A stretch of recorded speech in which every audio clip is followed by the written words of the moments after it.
Yes, I'm ready. No, I'm not in my office, but that's all right. Hello, thanks for tuning in to me.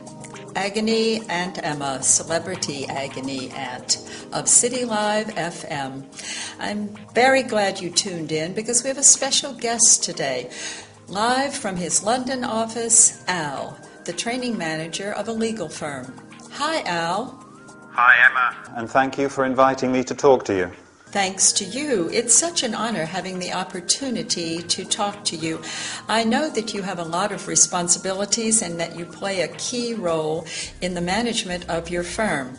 Well, yes, I do.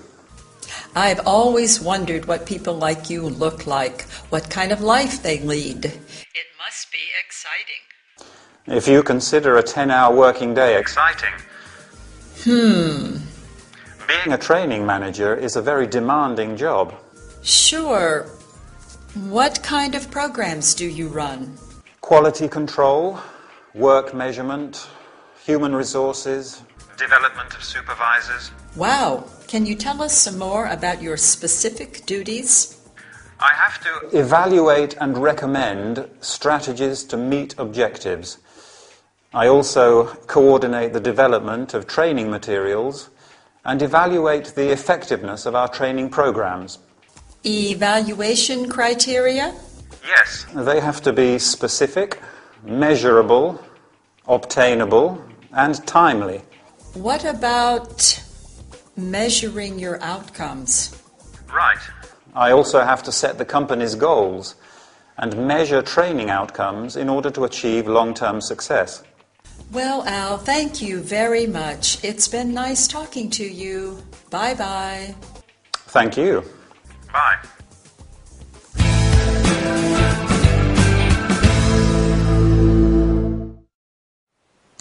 Welcome back, everybody. Ready for a business training session? I hope so.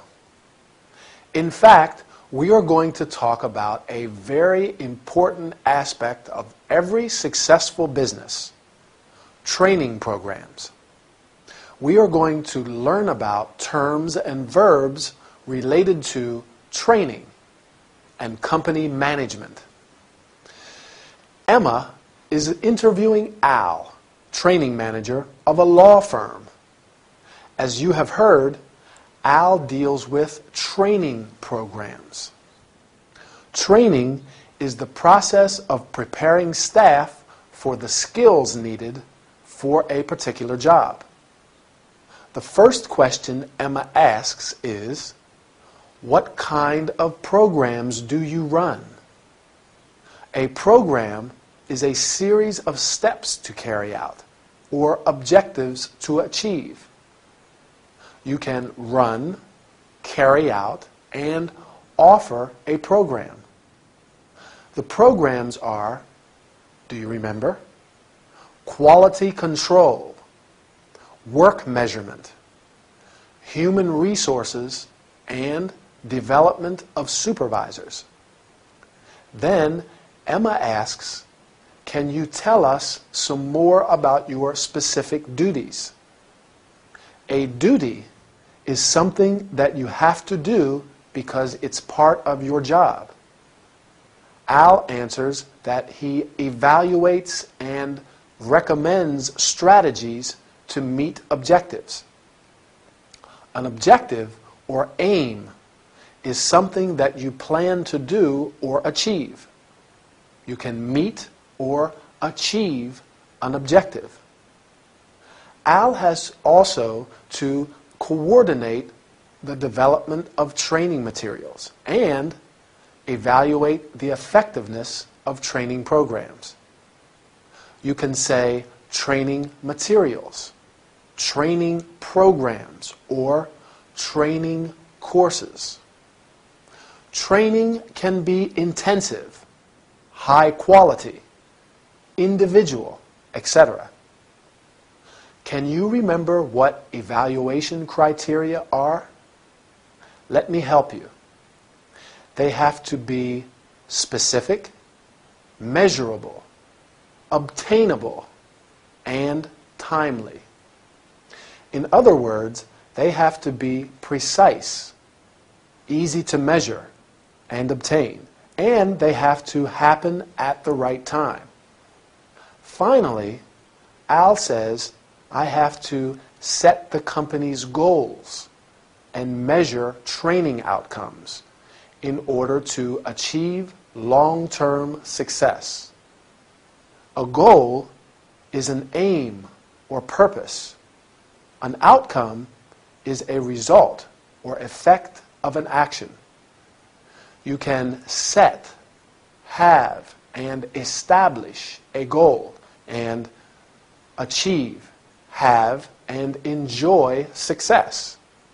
For example, you have set the goal of learning English, and I am sure you will achieve huge success. That's all we have time for today. Keep practicing your English, and I'll see you next time for another workout. Bye.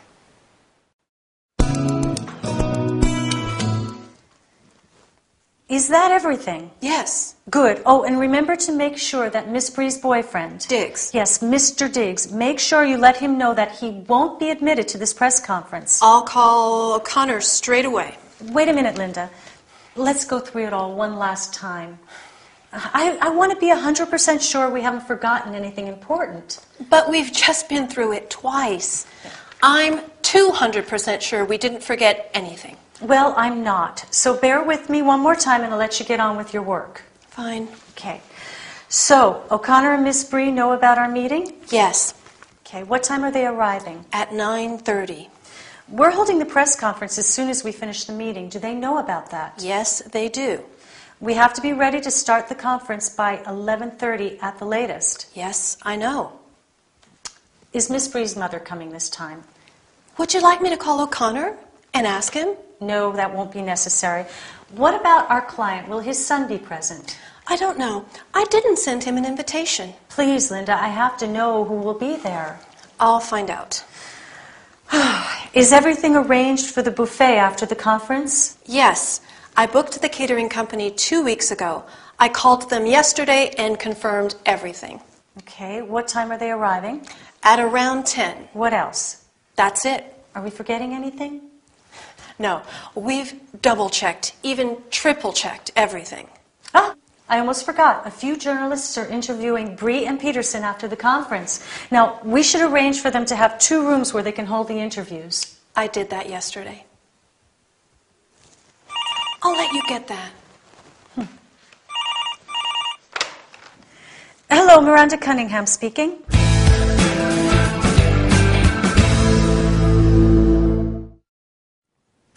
Hi, everybody. It's lucky Linda manages to sneak out before Miranda decides to check everything again. Linda is sure that everything is arranged for the meeting and the press conference next week, but Miranda wants to go through it all one last time. We're going to look at the different ways they confirm various arrangements. You probably noticed the use of will when Linda makes a quick decision to do something. I'll call O'Connor straight away. I'll find out. What other expressions could we use when we are promising to take action? I'll take care of it, or I'll let him know. But when Miranda talks about the planned future events, she uses the present continuous. We're holding the press conference as soon as we finish the meeting. A few journalists are interviewing Bree and Peterson after the conference. What time are they arriving? Is Miss Bree's mother coming? What other questions can we ask to confirm everything is arranged? Yes, that's one. Is everything arranged? Miranda asks, is everything arranged for the buffet? Is everything ready? Is everything organized? Are we forgetting anything? Who will be there? She gives a few instructions as well. Make sure you let him know that he won't be admitted to the press conference. She's talking about Mr. Diggs. He won't be admitted to the press conference. A definite future event. It's not really planned.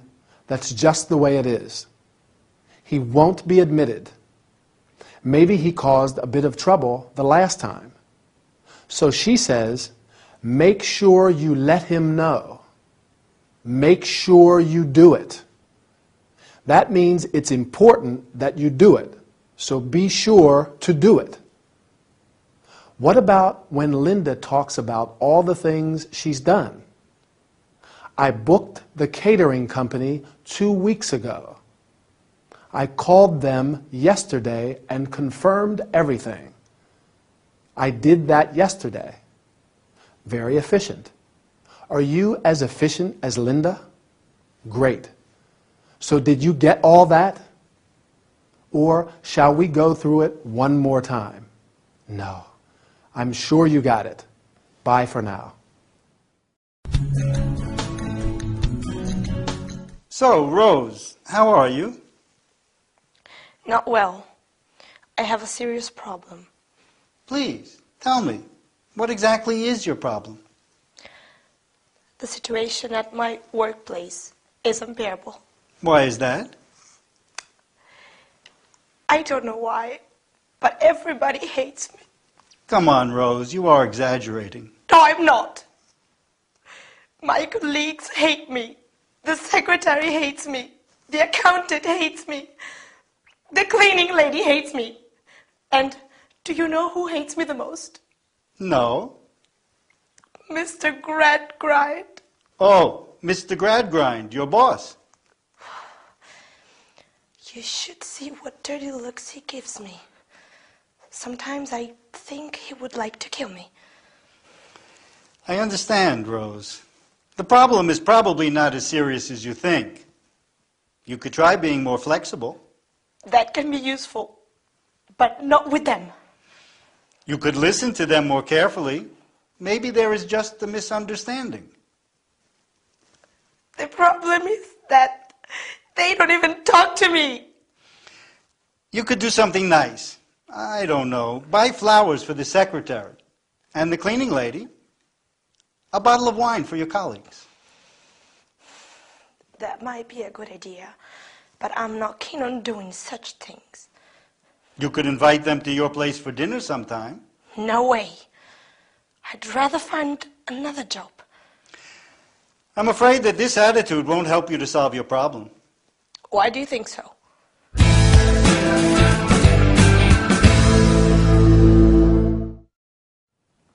Hi and welcome. Do any of you have problems with colleagues? Well, I think that's quite a common problem, right? During this workout, we are going to talk about it. Today, we are going to learn about expressing reservations and rejecting suggestions. As you have seen, Rose visits Dr. Frazier because she has a serious problem at work. The problem is, remember? Yes, that everybody hates her. Her colleagues, the secretary, the accountant, the cleaning lady, and most of all, her boss. Do you think this is true? I don't know. However, Dr. Frazier is very patient and offers some suggestions in order to help her solve her problem. Unfortunately, Rose is very uncooperative. First, Ray suggests trying to be more flexible, and Rose answers, that could be useful, but not with them. You can also say, that is good advice, but, and the problem is that. When Ray suggests to her to make a kind gesture, like buying flowers for the secretary, Rose rejects his suggestions. Can you remember what she says? I will help you. I am not keen on doing such things. Keen means very interested, desirous to do something. For example, they were keen to start work, and he's keen on martial arts. Ray makes some other suggestions, and Rose replies, "No way," an expression used to tell someone that something is out of the question. And "I'd rather find another job," meaning that she would prefer to find another job instead of following Ray's advice. Do you think that Rose is going to solve her problem? I doubt that very much. That's all for this session. See you next time for another workout. Bye. Well, you've told me about your immediate family. Today I'd like you to tell me about the rest of your family. Grandparents, aunts, uncles, cousins. Do you want to know about my brothers and sisters? No, you're an only child, John. Just checking your memory. Right. Well, what can you tell me about your family? Well, let's see now. My family. We have a tradition of hairdressers in my family. My grandfather, on my mother's side of the family, was a hairdresser. My uncle Len, my mother's brother, is a hairdresser. I'm a hairdresser. Oh, and my father's cousin, Wendy, is a hairdresser. What a lot of hairdressers. Yep. All hairdressers. Do you get on with your uncle? Yes. We get on like a house on fire. He's like the older brother I never had. And what can you tell me about your grandfather? Oh, he died a few years ago. He was very affectionate and loyal to his family. You know, he met my grandmother when they were teenagers. And they were inseparable from that day on. She was his lifelong companion. Nice that. Yes. It's hard to find a well-matched couple nowadays. And what about your stepfather? My stepfather? Your mother's husband. Oh, I don't think of him as a stepfather. I just call him Donald or Don. What can you tell me about Donald? He's a hairdresser too. Oh. Like I said, all hairdressers. Now, if you ever need a haircut, you know who to call.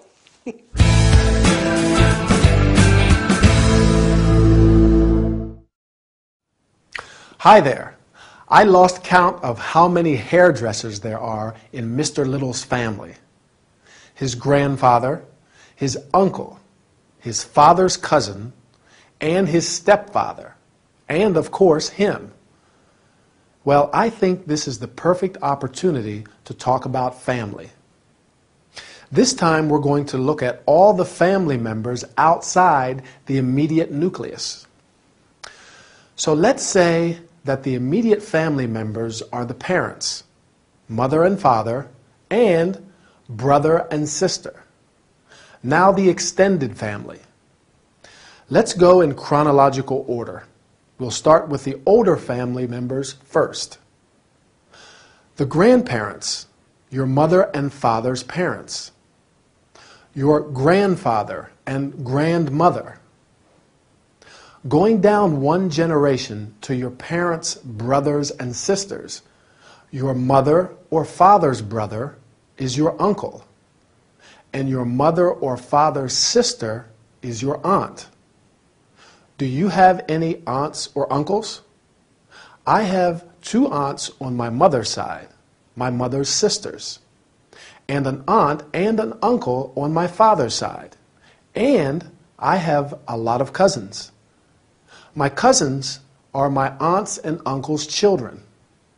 I have 5 cousins. I also have 3 nephews and 1 niece. They are my brothers and sisters' children. Mr. Little doesn't have any brothers or sisters, so he doesn't have any nephews or nieces. Do you? I like being an uncle. My little niece Sophie loves me and I play football in the park with my nephews.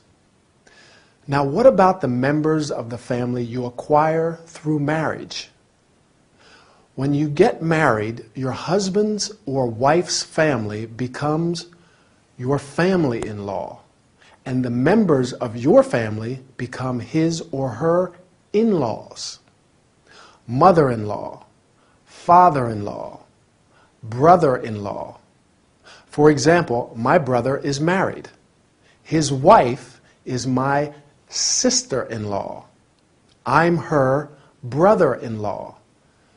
If your parents get married again, the person they marry is your stepfather or stepmother, and their children are your stepbrothers and or stepsisters.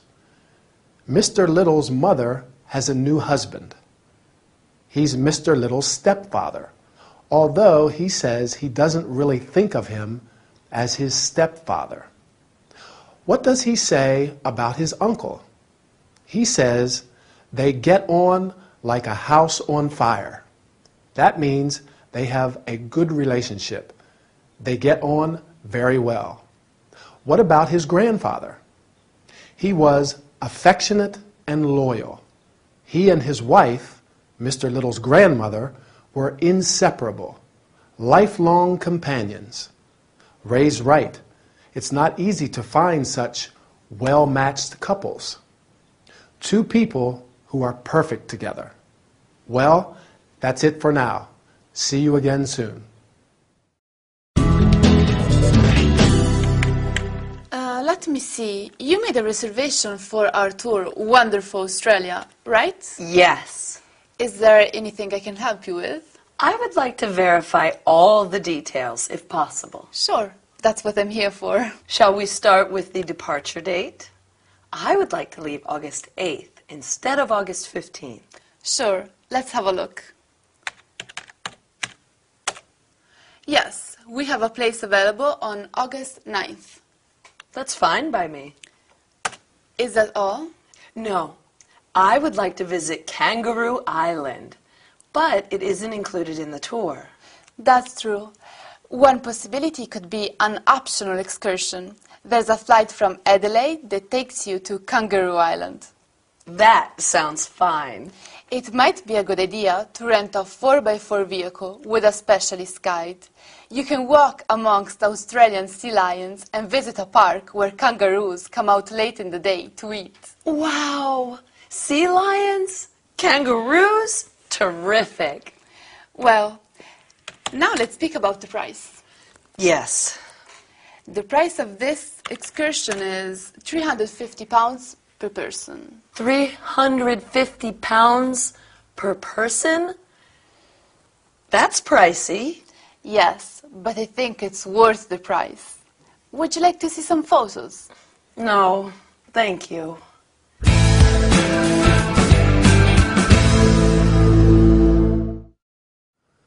Hi, I am really glad to see you today. It will be a very pleasant workout as we are going to talk about traveling to faraway places. Today we are going to learn how to start a conversation, make and accept suggestions, reach an agreement, change topic. Emily has made a reservation for a tour of Australia, but wants to discuss some aspects before departure. She says, I would like to verify all the details. You could also say, I'm here to verify all the details, or I wish to verify all the details. Then she says, shall we start with the departure date? You can also say, let's start with the departure date, or I'd like to discuss the departure date. The travel agent tries to reach an agreement.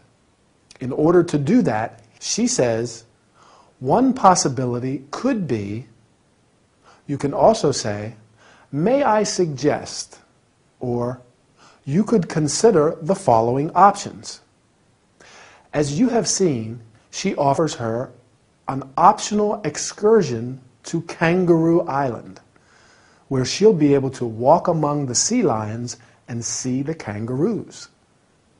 Emily is quite satisfied and accepts the travel agent's suggestions with enthusiasm. Here are the expressions that she uses. That's fine by me. That sounds fine. Terrific. You can also say, that's a good idea. Finally, the travel agent changes topic and says, well, now let's speak about, can you remember what? The price, right. You can also say, let's turn to, and let's talk about. I am sorry, but I have to tell you that the session is over. Bye, and see you soon for our next workout. You know, I went to San Francisco last week. What an amazing city. Really? On vacation? No, for work. A big job, actually. I had to do a photo shoot for a magazine in the bar of a 5-star hotel. Wow! And they flew you all the way to San Francisco to do it. Yes, it was some hotel. The bar was on the top floor with a roof terrace, a great view of the city. How many floors were there? 10. I hope there was an elevator.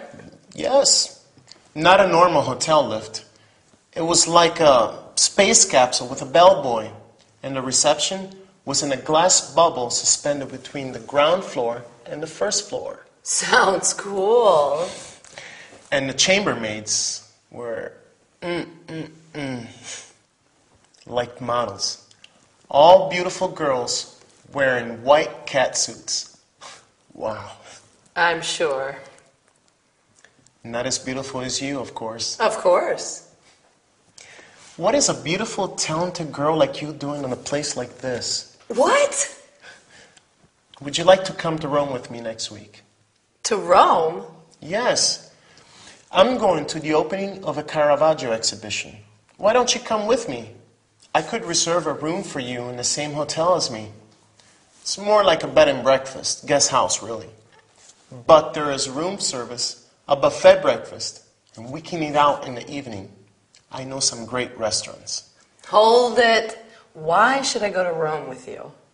Why not? Because I don't know you, for one. You can get to know me, and I'd like a general outsider's perspective on the exhibition. Outsider? Outside the world of art. Actually, I studied history of art at university. Thanks for the invite, but I'm busy next week. All week.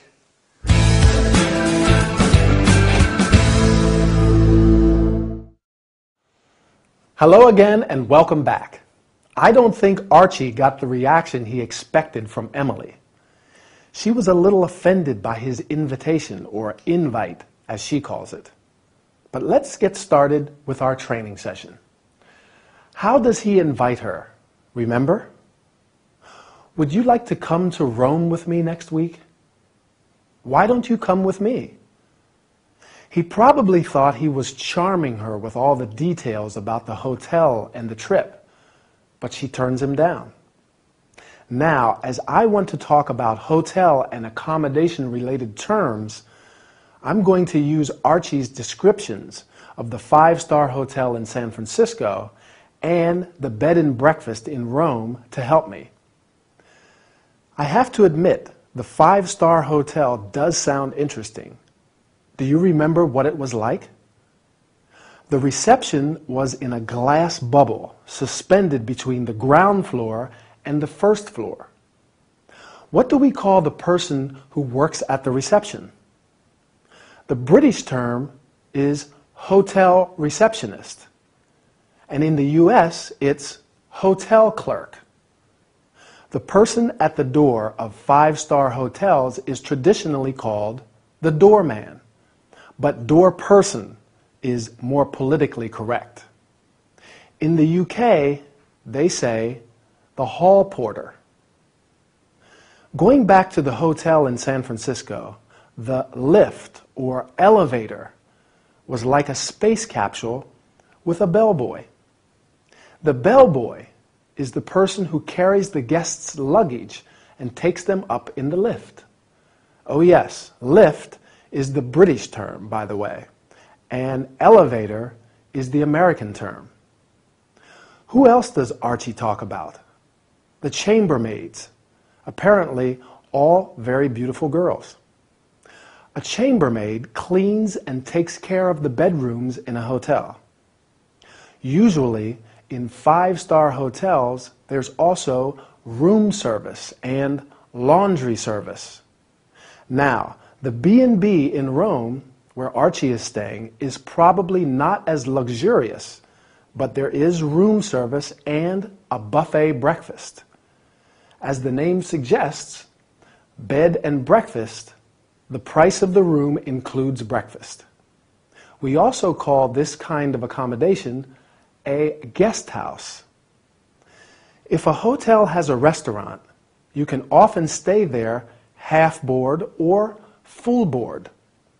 That's when you eat all your meals in the hotel restaurant. I usually like to explore and eat out when I travel, don't you? Or stay in self-catering accommodation. Self-catering means it has a kitchen area where you can cook your own meals and save a bit of money. Eating out all the time is expensive. Well, that's all we have time for, so I'll say goodbye. See you again soon.